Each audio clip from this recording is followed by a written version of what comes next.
Five Nights at Freddy's has ruined horror games forever.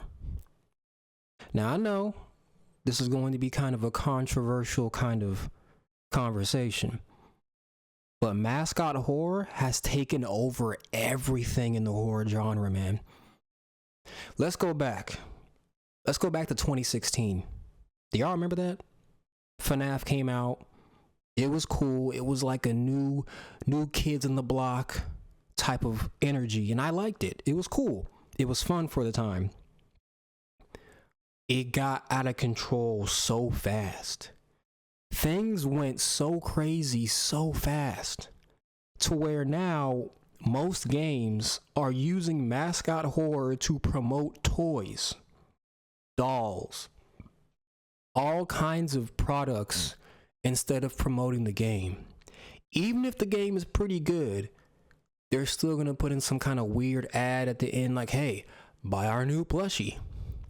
Buy our new DLC with the plushie. We also have gamer subs now. What are we doing? What happened to just good old-fashioned horror games, you know? That's why I wanted to create one myself called Her, but we're still working out the details for that. But, you know, most games aren't scary anymore.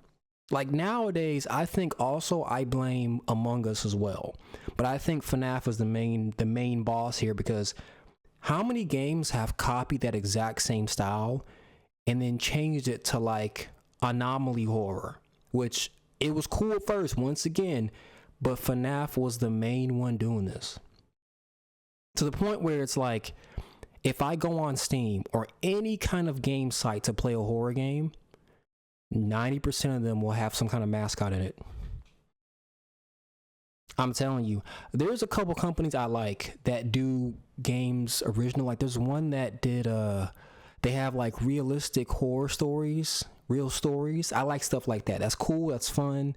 I would say the Japanese horror games are very interesting and very cool, but they're just not hitting as hard because I feel like the mainstream has been taken over by FNAF type stuff. I'm telling you, man, if we go back to like early 2000s, we had crazy horror games. We had like Obscure. We had games like, what's that? There's so many games that were banned. That one game where it was like a girl's in it was like she's in Britain and she's getting harassed by like kids. That was a fun game. There's a lot of games that honestly, in my opinion, deserve remakes. I would play the crap out of some of these classic games.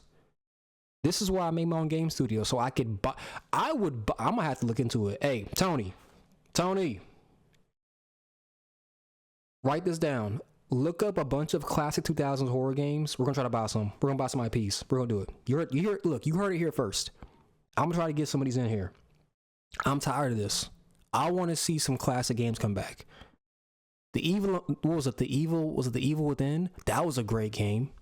But the more I think about it, the more I'm like, God dang, is every horror game gonna be the same now? And then also now we have the obvious back rooms. Walk in the area for like 20 hours, not know where you're at. Add some monsters, add some demons, add some Slenderman in there. Let's not talk about the Slenderman remakes. Dear God, there's been like 500 in the last 2 weeks. Not even 2 months, 2 weeks. Now, I can talk about every genre like this and I'll get hate for it because people get mad when you tell the truth. But think about it for a second. Poppy's Playtime. A crazy fun game. I would say it's pretty cool. But you can tell the Mascot horror was very influential in that franchise, even though it was popular. And they also, by the way, they do have plushies of like Huggy Wuggy, you know, and Sassy Wassy, whatever her name is, you know, they're there. But I'm just telling y'all, everything seems to be going in a direction. And I think what's going to happen is, and I'm going to put this out there, the same way Cat Williams did with the whole, you know, truth thing, I'm going to do it right here too. Come back to this video. We're about to have a golden age of horror games. I know some games that are in development right now that are going to shock you and be crazy.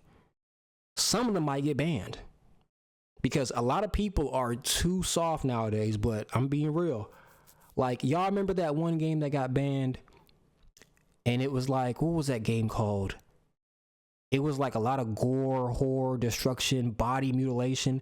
We're going back to that. We're going back to some crazy stuff. And it doesn't have to be, look, I would even say this. Me personally, a lot of the PS1 horror games are better than the mainstream ones. I said it. A lot of those games, like even the games like The Poop Killer, I thought that was hilarious and scary at the same time. Cause like, it's so stupid, but it's so creative. Now, I did hear they're making more sequels, so I might end up playing that on my channel and we'll see what happens. But watching people like Berlin, Corey X Kenshin, you know, a lot of YouTubers, Queso, they're finding some crazy games. The problem is they don't have that spark. And I'm not saying it's because these guys are not good enough. It's because there's something missing. We need some real psychopaths making games. I might have to jump in and save y'all. Southside Hero, since I am the hero, I must save you. We got to save y'all. Because my mind has, I'm a horror fanatic. We need some real horror fanatic crazy games to come out for horror. We need some over the edge, what is wrong with you, go to a mental hospital type games. I need to feel like I'm being stalked in real life when I play a game. I need to feel like I need a rosary and a Bible. My Bible right here. Hear that? I need the Bible by my bedside when I sleep at night. I'm telling y'all, we need some real horror back. We need some very uncomfortable, stomach churning, bone breaking, mentally unstable games to come back. And it's coming. Y'all not ready. None of this horror mascot nonsense. None of the FNAF. Click a button. Close the gate. I see you. I'm scared. No. None of the anomaly stuff. I get it. Cool. No. We need some revolutionary stuff. And I'm so happy to announce it's coming. Not for me, but I know some people in the industry who are independent who are going crazy right now. Games that'll have you be like, yeah, I don't know if I can play this anymore. Like, this is crazy. Like, I feel like y'all stalking me. Yes. Imagine a horror game that actually ties into what you're afraid of. It asks you questions, or as you play the game, it figures out what you're afraid of, whether it be the dark, demons, your parents being disappointed in you. Look, it might sound crazy, but a game like that would sell blockbusters because it figures out what you're scared of and ties into it in the real game. I'm just saying. What are you afraid of? Type down below in the comment section.